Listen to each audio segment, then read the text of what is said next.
इस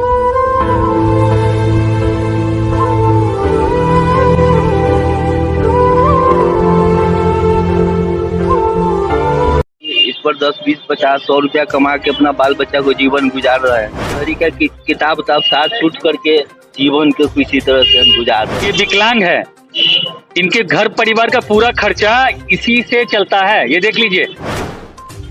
मैं अनीश कुमार, बुलेटिन बिहार से एक फिर नए मुद्दे के साथ में यहाँ पे आया हूँ। कुछ ही दिन पहले यहाँ पे बंदोबस्ती की गई थी। अभी बंदोबस्ती पूरी तरह से हुआ नहीं है, लेकिन नगर परिषद ने कहा कि जो अतिक्रमण हो रहा है वो उस पे हो रहा है कि जो नाला के ऊपर में जो दुकान बना हुआ है या फिर दुकान के ऊपर में जो भी एक जो जमीन को एक्वायर किया गया है जिससे कि यातायात में असुविधा होती है, कुछ ऐसे दुकानें हैं जिसकी छज्जी बाहर निकली हुई है। जरा कैमरामैन को बोलूँ मैं जरा जूम करके दिखाइए। और यहाँ पे गाड़ियाँ, तमाम गाड़ियाँ लगी हुई है। एक तरफ तो अतिक्रमण कराती है और दूसरी तरफ गाड़ियाँ रोड पे लगवाती है। अगर अतिक्रमण करना है तो ईमानदारी से करना है। क्यों फिर ये आधी रोड को ये गाड़ी वाले जो पैसे वाले लोग हैं वो लगा दिए, उसके ऊपर कोई अतिक्रमण नहीं है। और एक ठेला वाले जो है जिनके 4 पहिए 4 चक्के हैं वो घूम घूम के बेचते हैं, उनके लिए अतिक्रमण है। उनके ठेले को तोड़ दिया जाता है और उनको यहाँ से तहस नहस कर दिया जाता है। अब बताइए आपकी समस्या क्या है सर? समस्या है सर कि हमारे साथ इतनी बिछा कर हम इस पर 10, 20, 50, 100 रुपया कमा के अपना बाल बच्चा को जीवन गुजार रहा है। तो प्रशासन आने के बाद उसके बाद ये भी कहते हैं कि नहीं, यहाँ पर नहीं बिछा के तुम बैठो, तुम अपना कोई व्यवस्था। क्या है आपका, क्या चीज की? हम किताब साथ छूट कर देते हैं, कचहरी का साथ छूट करके, कचहरी का किताब साथ छूट करके जीवन को किसी तरह से हम गुजार रहे हैं। कितने हैं घर में, कितने परिवार हैं? 6 गो है। 6। और इसी से सारा भरण इसी से कैसी विडम्बना है कि विकलांग है, इनके घर परिवार का पूरा खर्चा इसी से चलता है। ये देख लीजिए, इनके पास कोई पूंजी नहीं है सिवाय गोंद के, सुइया के, धागा के, इसके अलावा कोई पूंजी नहीं है। इसी पूंजी से अपने घर परिवार का भरण पोषण करते हैं। एकमात्र कमाई का स्रोत जिसके दुकान रोड पे लगी हुई है, आप देख सकते हैं। हमारे पास राशन कार्ड भी नहीं है। इनके पास राशन कार्ड भी नहीं है। ये मुद्दा अलग है, ये मुद्दा अलग है। इस मुद्दे से मत जोड़िए। मैं नगर परिषद से ये कहता हूँ कि ऐसे विकलांगों के लिए भी कुछ सोचिए, कुछ दिल में जगह बनाइए ताकि ऐसे गरीब लोग अपने परिवार का भरण पोषण बढ़िया से कर सके। अगर आप नहीं दोगे किसी को, अगर अच्छा उसको जगह नहीं दोगे, ऐसे ही लोग क्रिमिनल बन जाते हैं और फिर पुलिस प्रशासन खोजती रह जाती है। तो रोड में जाम होता है, रोड पे जाम होती है। मैं बताना चाहूँगा, कैमरामैन को थोड़ा जूम करके दिखाइए कि वो नाला के ऊपर दुकान बना हुआ है, वहाँ पे लोग चढ़ के खरीदारी कैसे करेंगे। जरा नज़दीक जाके देखिए उसको। नाला के ऊपर दुकान है और उतनी ऊंचाई पे चढ़ के कोई दुकानदारी कैसे करेगा? और दुकानदारी करेगा तो कुछ कस्टमर क्या सेटिस्फाई हो पाएगा? क्या वो अपने आप को संतुष्ट पाएगा? क्या बिना दुकान में गए हुए, बिना सामान को लिए हुए, बिना सामान को देखे हुए क्या कोई भी सामान खरीदते हैं? क्या आप, क्या हम, ये पूरे बुलेटिन बिहार के जितने भी दर्शक देख रहे हैं, क्या मैं आपसे एक ही प्रश्न पूछता हूँ कि इतनी ऊंचाइयों पे दुकान क्यों बनाया गया? ताकि वो ऊपर चढ़ के तार से सामान देगा क्या? या फिर कुछ टोचन किरान रखेगा सामान देने और लेने के लिए? कहीं ना कहीं भीड़ तो लगेगी ही। बुलेटिन बिहार अभी एक हमारे चाचा जी हैं, उनसे कुछ बातचीत करना चाह रहे हैं हम लोग। चाचा जी बताइए, आपके अनुसार यहाँ पे क्या क्या बदलाव होना चाहिए?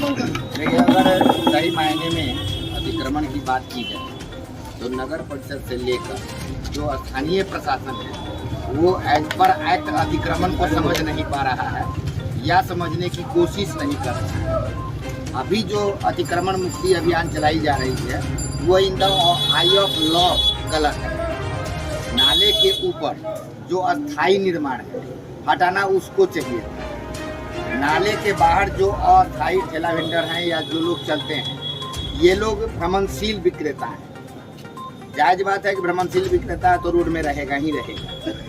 और अस्थायी तौर पर इनके द्वारा कोई भी अतिक्रमण नहीं किया गया। अतिक्रमण का मतलब ही होता है कि सरकारी जमीन का निजी उपयोग करना और उस पर अस्थायी संरचना बनाना। कोई ठेला वेंडर यहाँ अस्थायी संरचना नहीं किए हुए हैं। अब रह गया कि सरकार की जो नीति है शहर को स्वच्छ, साफ और सुथरा बनाने की, उस शहर को साफ, स्वच्छ और सुथरा बनाने की आड़ में पुलिस भी अपनी मनोकामना पूरा कर रहा है। वो अपना चेहरा दिखाने का प्रयास कर रहा है कि लोग हमसे कैसे डरेंगे कि आने वाले दिनों में हम अप्रत्यक्ष रूप से उसका लाभ उठा सकें। आप लोगों को शायद पता हो, आप मीडिया कर्मी हैं, रोड में चलते हैं, आपको ये भी पता होना चाहिए कि गांधी चौक, स्टेशन, गुदरी, इन जगहों पे सड़कों पे सब्जी विक्रेता इत्यादि ठेला लगा के अपना काम करते हैं। वहाँ अस्थायी तौर पर बिहार पुलिस से लेकर होमगार्ड के जवान तक 24 घंटे ड्यूटी है। बावजूद उनके सामने वो विक्रेता अपना सामान बेचते हैं ट्रैफिक जाम में। SPDM उसी रास्ते गुजरते हैं, SDO उसी रास्ते गुजरते हैं। यह दिगर बात है कि नगर परिषद के अधिकारी उस रास्ते नहीं गुजरते, वो नहीं देख पाते, लेकिन बाकी सारे आला अधिकारी जिले के उसी रास्ते से आते, क्योंकि SDO रोड से कलेक्ट्रेट आने का एकमात्र मार्ग है। खुली आंखों से देखने के बावजूद वहाँ वो जाम अस्थायी समस्या बन के पड़ी है, लेकिन उसके निराकरण के लिए जिला प्रशासन की ओर से अब तक कोई कार्रवाई नहीं हो पा रही है। जहाँ तक प्रश्न अतिक्रमण का है, नगर परिषद ने नालों के ऊपर अपना दुकान बना रखा है, वो उनके निजी आय का स्रोत है नगर परिषद का, तो वो अवैध नहीं है। नाले के ऊपर उनका निर्माण है, वो अवैध नहीं है, और नाले के ऊपर अस्थायी रूप से ठेला चालक अगर खड़े हैं तो वो अवैध है। ये कौन सी बात है? कानून को ये समझना चाहिए। कुछ न कुछ प्रश्न छोड़ जाता है। ये नगर परिषद कुछ न कुछ बेईमानी कर रही है उन गरीबों के साथ में जो कि 4 चक्के वाहन से नगर भ्रमण करके अपने सामान को बेचते हैं और उसी नाली के ऊपर में अपना दुकान मचान बना करके दुकान में चलाते हैं। वो गलत नहीं, वो अवैध नहीं है, और ये अवैध है। जो ये 4 चक्के आप देखते होंगे, इसको ठेला कहते हैं शायद अपने यहाँ हिंदी में। इस ठेला पे भ्रमणकारी जो सब्जी विक्रेता है या फिर फल विक्रेता है, वो घूम घूम के सामान को बेचते हैं। वो एक जगह स्टिल नहीं रह सकते, खड़े नहीं रह सकते, उनको जाना पड़ता है, यहाँ से वहाँ घूमना पड़ता है, और उस घूमने के क्रम में अपने सामान को बेचते हैं। 2 पैसे 4 पैसे वो कमाते हैं। और ये बड़े बड़े अट्टालिकाएँ जो बनी हुई है, ये बड़े बड़े दुकान जिसमें कि शायद आप चढ़ के सामान ले नहीं सकते, आपको दूर से बोलना होगा। दुकानदार भी इतना ऊंचाई पे है कि आप ठीक तरह से उससे संवाद भी नहीं कर सकते। दोस्तों, कुछ प्रश्न छोड़ जाता है नगर परिषद के ऊपर में। बुलेटिन बिहार से अनीश कुमार, और अच्छे मुद्दे लेके आता रहूँगा, लेकिन आप लोग से एक मैं गुजारिश करता हूँ कि हमारे चैनल को सब्सक्राइब जरूर कीजिए और शेयर भी जरूर कीजिए। थैंक यू दोस्तों।